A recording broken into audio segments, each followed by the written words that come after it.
kind of evolved, I guess, later in high school. I grew up one of 6 kids. We lived in more of a rural area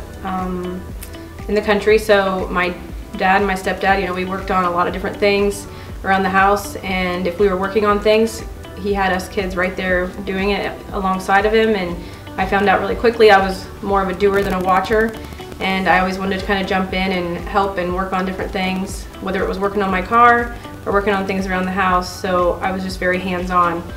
To be an engineer, especially here at TMA and any of my previous experiences,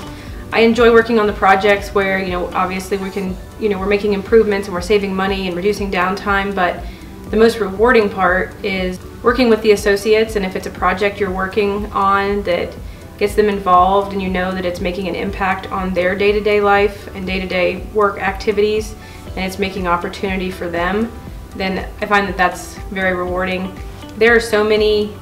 areas here at TMA, different areas supplying each individual area, and there is so much to learn, and that's really exciting to me. And every day you may get pulled into something new, and you're learning something new every day, and you really never know what you're going to get into. And then I'll also say the people I've met here have been so informative, so helpful, so respectful, and just a really good group of people to work with. And for not being here very long, it's been very reassuring, and I appreciate that. My name's Kealee Humphrey, and I'm proud to be an engineer.